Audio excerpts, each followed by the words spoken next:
I'm very pleased, I speak quieter now in front of the microphone, I'm very pleased to introduce Dr. Bernard Unti, who is a Senior Policy Advisor to the President and Chief Executive of the Humane Society of the United States, and also has the same position within the Humane Society International, which is the international part of that organization.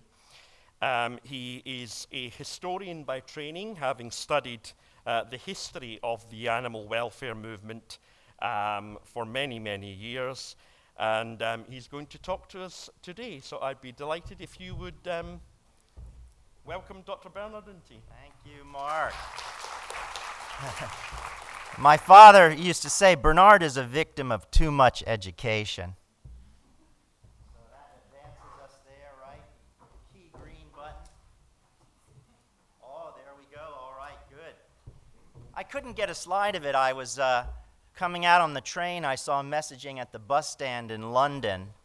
It was a rather louche, ambivalent, and blasé kind of social marketing message from the transit authority. Reporting anything unusual won't harm you. Are there any Americans in the audience? I think for us, we have a real question about that. Those of us from Baltimore, Philadelphia, it won't harm you. But presumably, it's been tested for its good effects.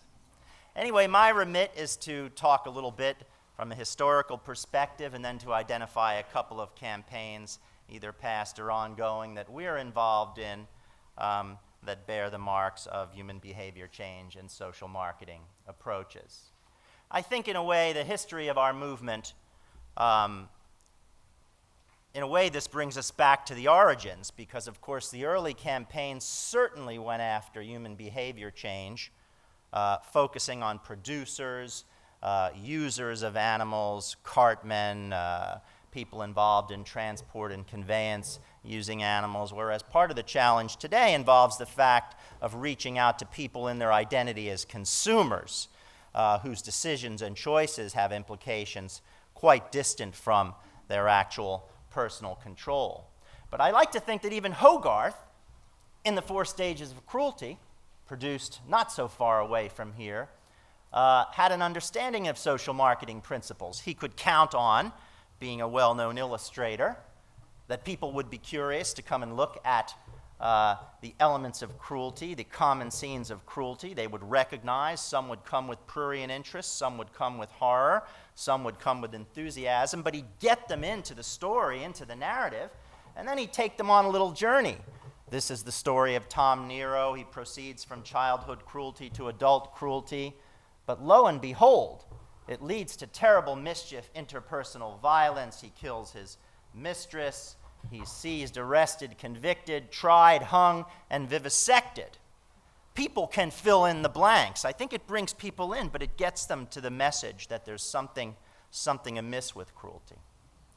There have been more recent examples. I always like to talk about the fountain building movement, in which the temperance and animal protection societies of the 19th century literally inscribed their values on the landscape, involving people to get a fresh drink of water instead of a beer at the local pub, properly water their animals at these fountains, and place them where people could find them and use them. And of course, in some communities, you can still see these places. They're a real physical remnant or retention of the 19th century animal protection movement.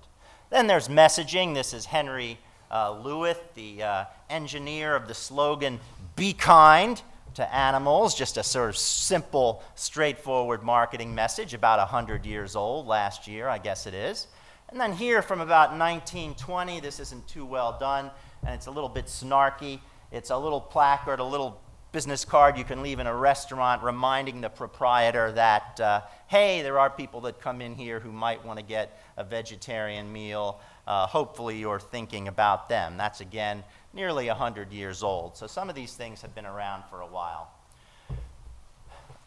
Human behavior change and the science of social marketing date back perhaps to the late 60s, 70s, 80s, and I think there are nevertheless have been practitioners all along who got the basic message. And for people like my colleague Andrew Rowan, and certainly for me, one of the greatest practitioners was Henry Spira, a fabled animal advocate who lived in the United States for most of his life, though was born in Belgium. Henry was maybe better at upstream approaches, reaching institutions, than downstream. But he always said that people, individuals, hadn't ratified cruelty, that if you acquainted them with it, they would reject many forms of cruelty, which I always thought quite wise. There's a super book by his friend Peter Singer about Henry. It's just one of the best books you could ever read about an individual advocate and the recipe knowledge that made him successful.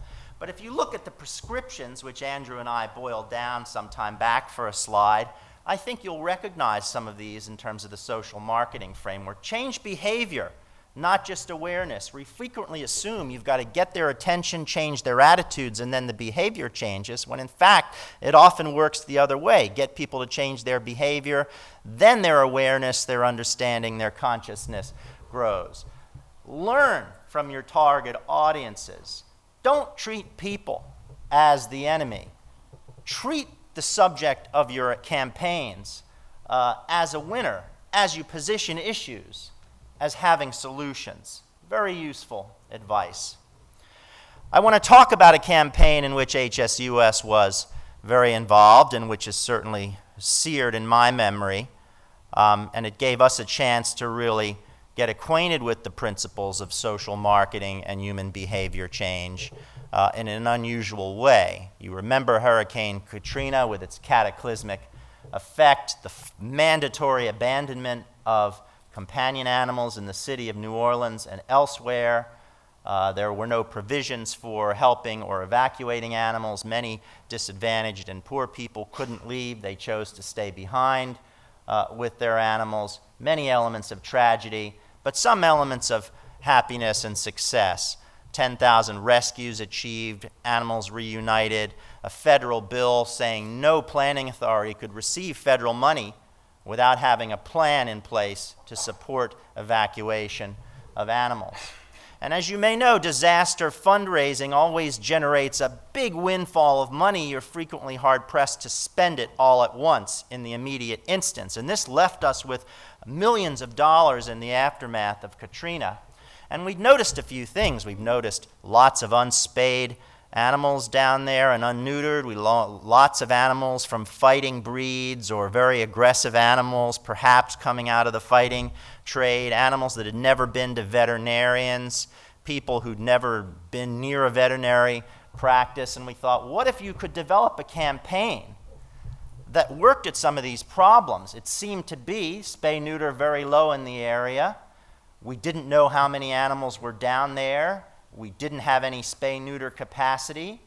We couldn't know what would motivate people to spay and neuter their pets. These are the main executor architects of the campaigns, now former colleagues Heather Camisa and Jennifer Fearing, and we could add Karen Ginsberg, who's here, as having helped to shape this campaign as it came to fruition.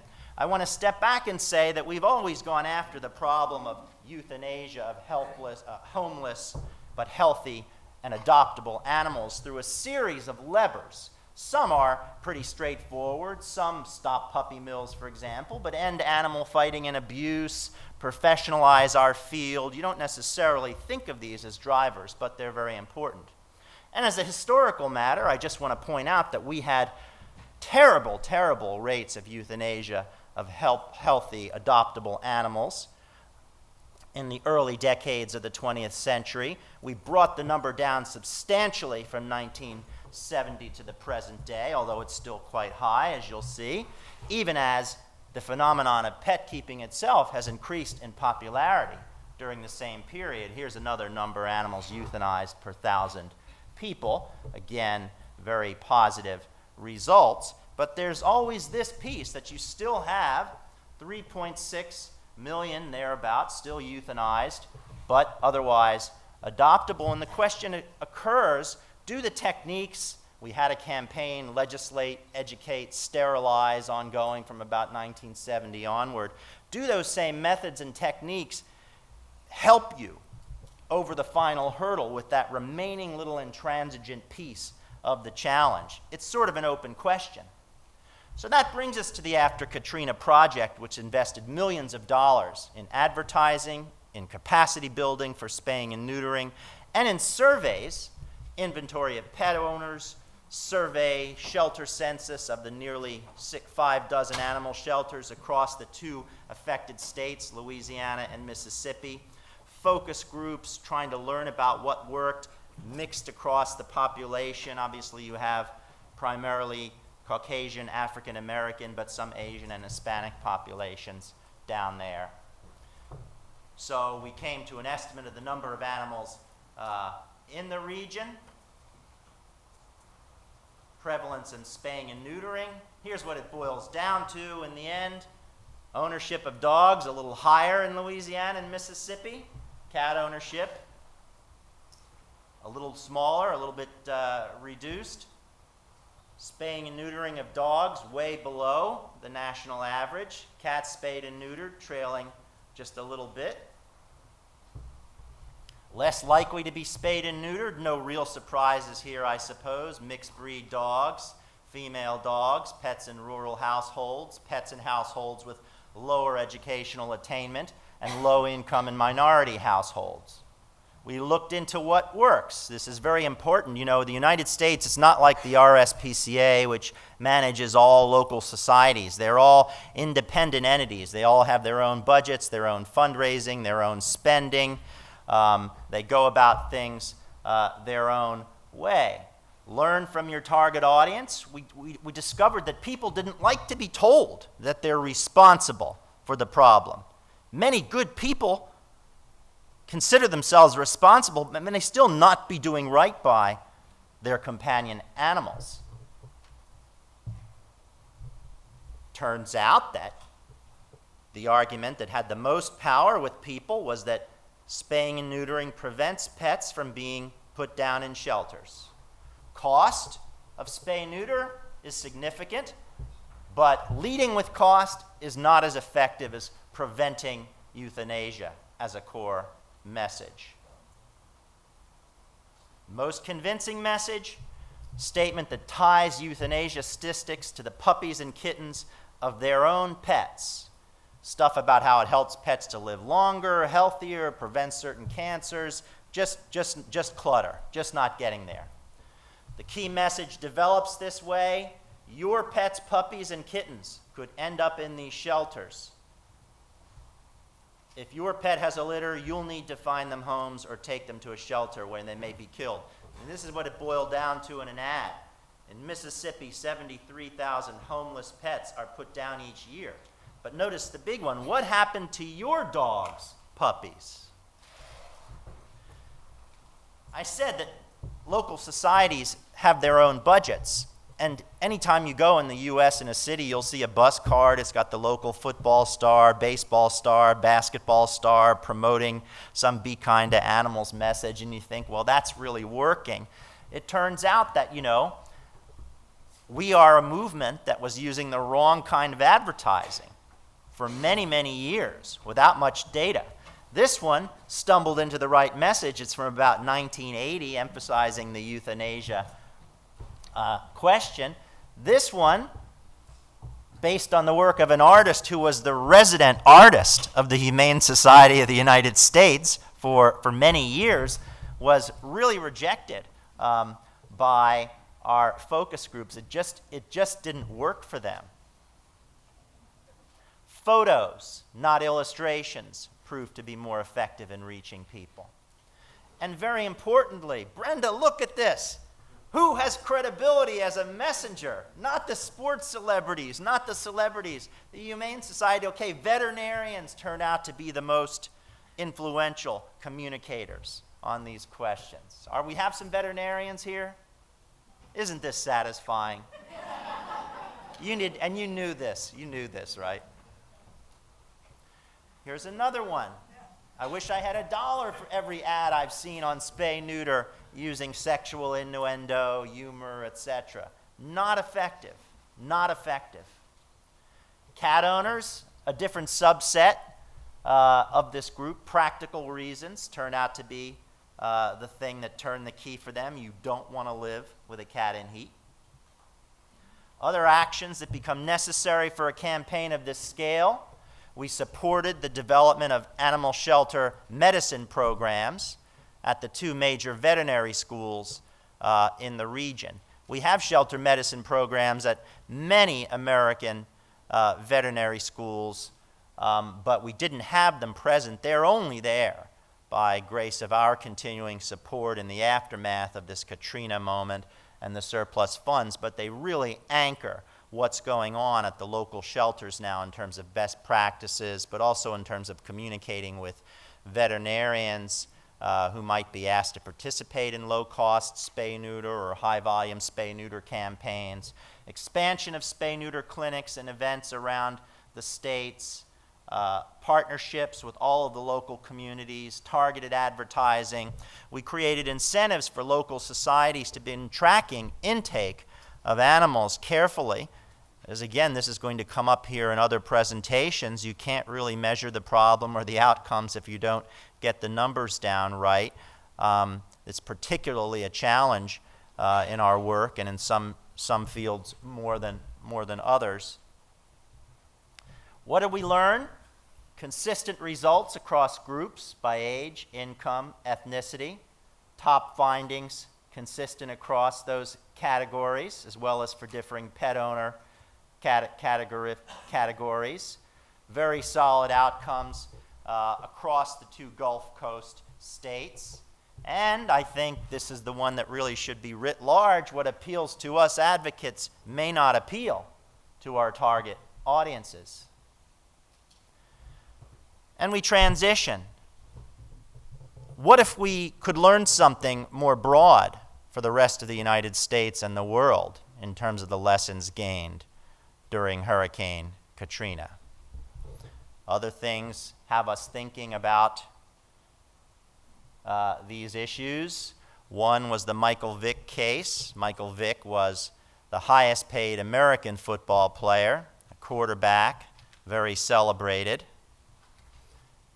But Mike Vick was also a dog fighter. He wasn't a very good one, but he and his childhood friends grew up with dog fighting in their neighborhoods. The police never did anything about it. It was an utterly normal part of their childhood, and that's how he spent his wealth and his free time, going back to his old haunts to participate in dog fighting.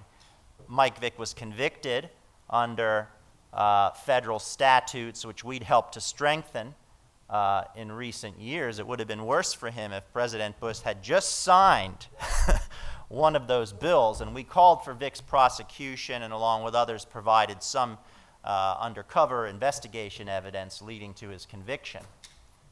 Mike Vick went to prison and catalyzed a strengthening of the infrastructure, the legal framework penalizing cruelty to animals and punishing it in the United States. But on the way to prison and through prison, Mike Vick had something of an epiphany. He had some folks reach out to us about working together. Initially, we didn't like that idea. I've always been very proud of my boss, Wayne Pacelli, for the approach he took in this case, because Wayne lived with it for a while, and I happened to be driving with him. You know how it is when the guy you work for is busy, you're happy to have some opportunities to spend time together. So he was giving a talk at a bird sanctuary in Virginia one Saturday. I drove him down there, but the very next day, unbeknownst to all of our colleagues, virtually all, he was going out to meet Mike Vick in prison for a gut check. Mike Vick wanted to work talking to people. He had sort of a road to Damascus conversion. I'm very proud that we helped him get out there. It turned out that Vick was too toxic to be an effective spokesperson. Our base really never could forgive him. There was a real difference, a real dissonance between the message communicator and the beliefs of the target audience. I wanted it to work so badly, but it really was a challenge. Still, I think we looked better to the broader population of Americans because this guy paid a price. People in the base always said he got away with it. He's back in the NFL. I always say, listen, he didn't get away with it. He went to jail. He suffered tremendous public scorn. Short of someone who's killed on the outskirts of a dogfight, there's no man or woman alive who suffered more than him. But it got us thinking about ways to dislodge dogfighting. So for a little while, we went down the road of agility training and competition to kind of displace dogfighting. We thought that was pretty good, although eventually some sociology-minded colleagues advanced the idea that this approach tended to pathologize the communities in which dogfighting was a problem, that was just one of the many horrible things going on there, and we just needed to dislodge it and focus on it. We thought there must be a broader approach, and we came up with this one, Pets for Life, which is really an outgrowth of the lessons of Hurricane Katrina and the work in the After Katrina project. It involves changing how the movement in the United States engages communities, encourages people to get veterinary treatment, to take care of their animals better, to take advantage of the services, and celebrates the people living in all kinds of communities that do love animals and want to do right for them. And by growing that spirit in those communities, serves to insulate those communities against dog fighting and other scourges that could affect them. But there was a problem. Nationally, 80% of pets spay-neutered in the United States. In underserved areas, 91% are not. Do you talk about food deserts over here, places where you don't have access to the right kinds of foods? There's only convenience stores selling bad food. It's the same with veterinary services. Veterinary practices are not universally distributed. They're often not in low-income or rural or underserved areas. So there's an access problem for people to get the necessary care for animals. It turns out you can do something about it. Remove the barriers. Here again, 76% of animals in many of these communities never seen a veterinarian. No contact with the animal shelter. If you can think of the animal shelter as kind of the transmission belt of our values, reaching people, engaging them, here you see a sign that spread is not, that reach is not as great, as broad as you could hope for. Just to go over some of the basics, there's door-to-door outreach. There's Ken Lamberti, who heads our companion animals department now. He just was promoted, working the streets. Outreach events, fairs, festivals in communities. The whole notion of getting outside the shelter walls, recognizing that the audience is much broader and that it's not just about what's going on in the shelter. The HSUS is supporting these programs in a number of key cities, but now what's happening is that the good idea is being taken up by many local and regional humane societies, and this gal put it so well. We want to serve more animals outside the shelter in the community than inside the shelter. This doesn't diminish or minimize the importance or the value of the animal shelter, quite the contrary. But it really broadens our understanding of its opportunities to do good, to reach, to educate, to reshape behaviors. What are the HBC achievements of After Katrina and Pets for Life? I think these are the key ones. We get people to show up to take advantage of the services. We get people to commit to subsequent spay-neuter appointments for their pets. It doesn't happen right then. They have to show up and get in the pipeline at a subsequent time. We get people to relinquish their reservations about spaying and neutering of pets. We get people to enlist and engage others in their communities. I know later we'll have a little hall where we have the pinups, right? And you'll see, you can look for Miss Betty in Philadelphia. I'm from Philadelphia, the cradle of liberty myself, so I had to pick someone from there. But Miss Betty was someone that, our folks were on the street and they said, oh, you should talk to Miss Betty because she's one of you.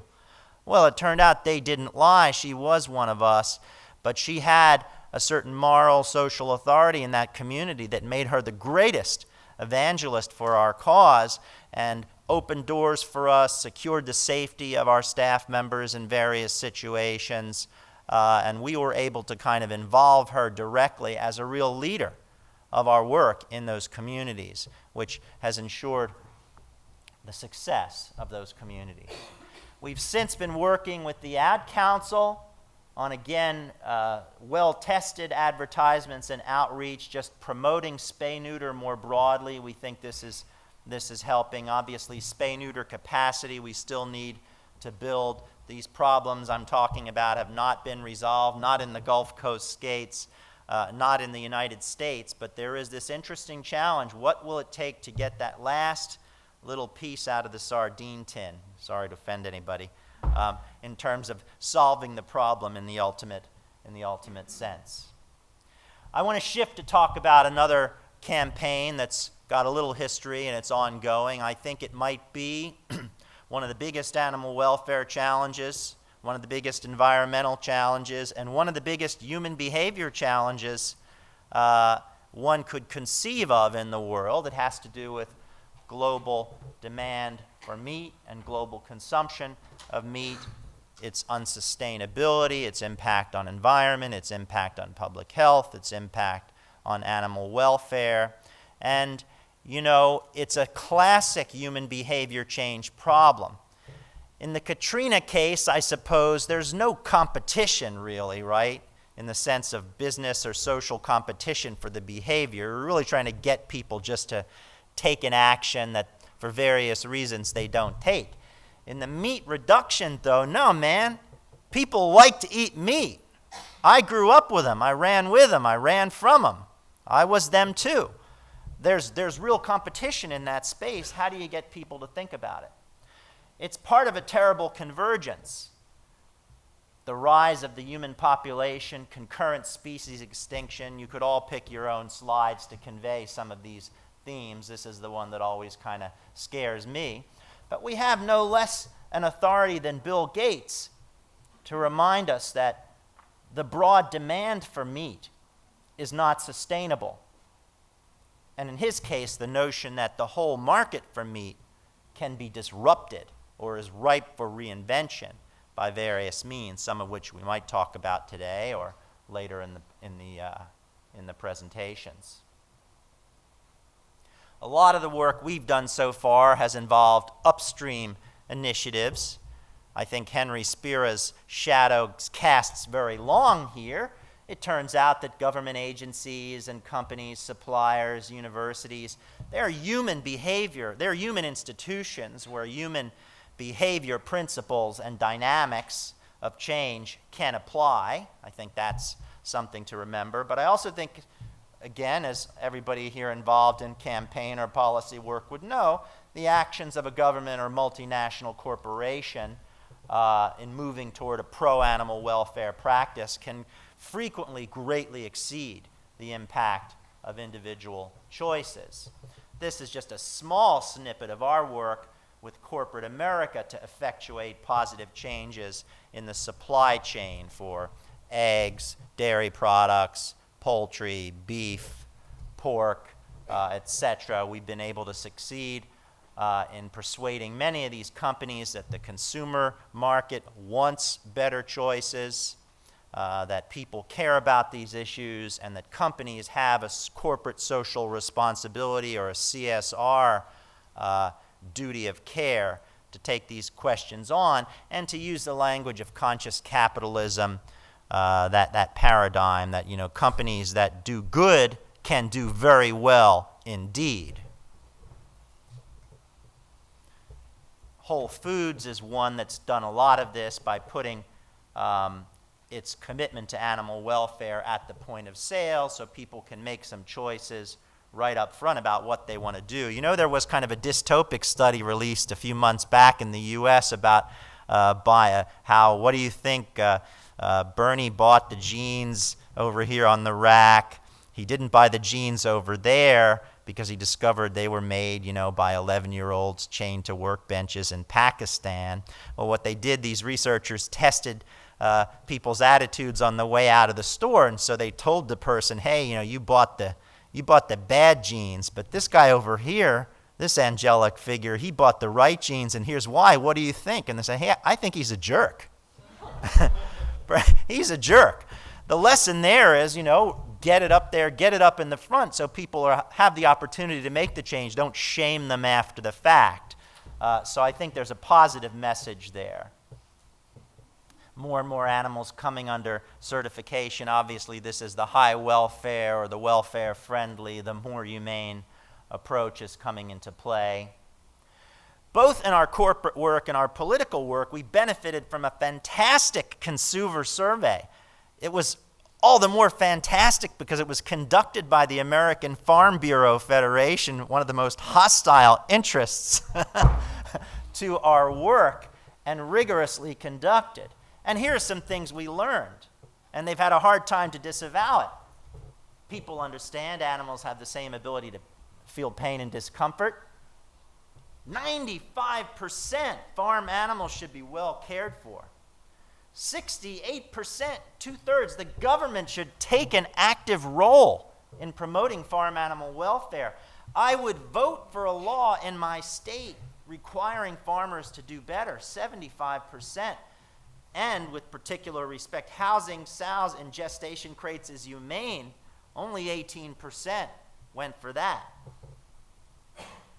You know, in the U.S., a lot of these decisions and welfare issues in the legislature are bottled up within committees where the interest groups, stakeholders, really frustrate change. You get the bill sent to the Agriculture Committee, that's pretty much the kiss of death. That's Fredo and the boat in The Godfather.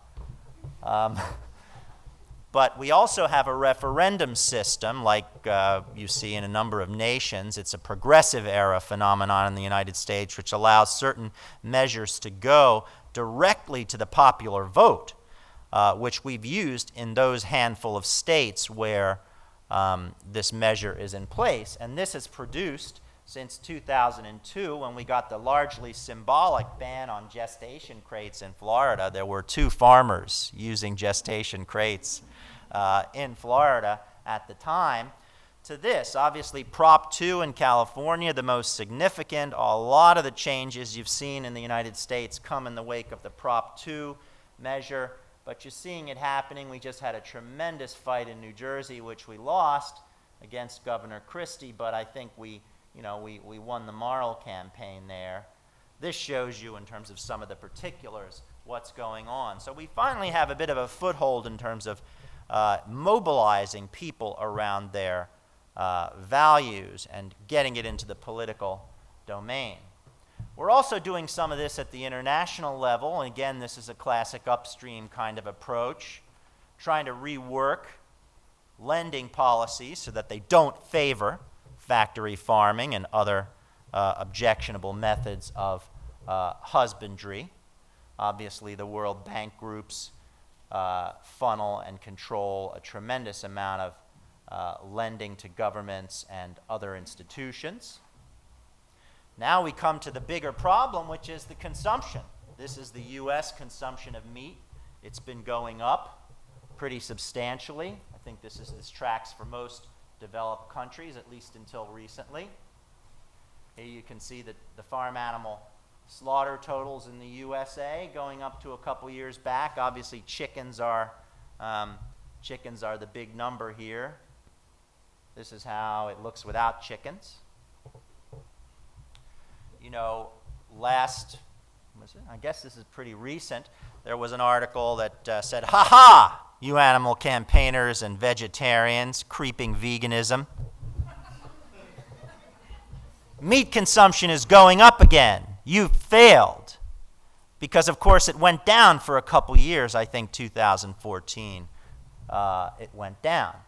I think the answer is study statistics. I think that's just a standard deviation. I do think, at least in the U.S., we've now stopped the broader expansion and increase of meat eating within some realm of standard deviation. The next couple years, we'll see how it goes, but I'm not giving up on that. I see too much momentum going our way on that.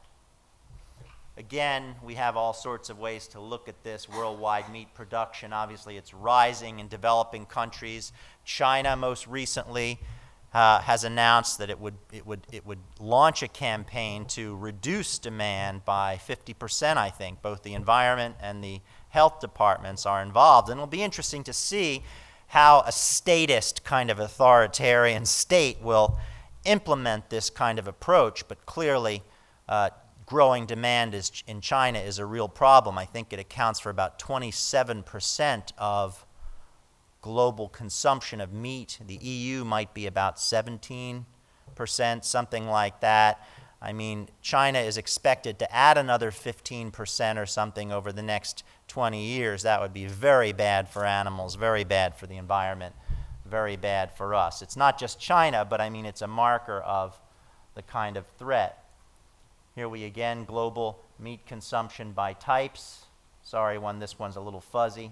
We had trouble getting the original one in place. Peak meat, some are talking about the world is approaching peak meat, producing 6 more times than in 1950. I do think the sustainability and the climate change arguments or framing make it possible to introduce the subject more broadly. Obviously, eating is very personal. There are big cultural components to it. I think it presents a significant social marketing challenge, but I do think the broader kind of environmentalist, we're all in the same boat, we're all in it together kind of perspective opens up some new possibilities there, as reflected in our little ad, which we thought quite clever. I don't know that we tested it with anyone, but we liked it at the time. I think we're helped by the fact that people are redefining and thinking about their food choices.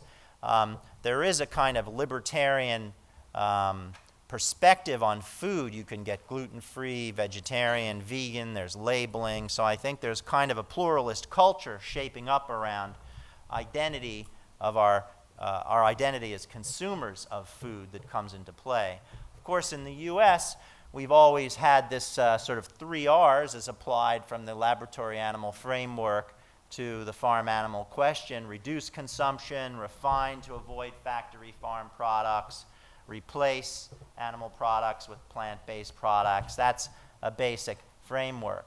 When it comes to meat reduction, there is an interesting history both in the U.S.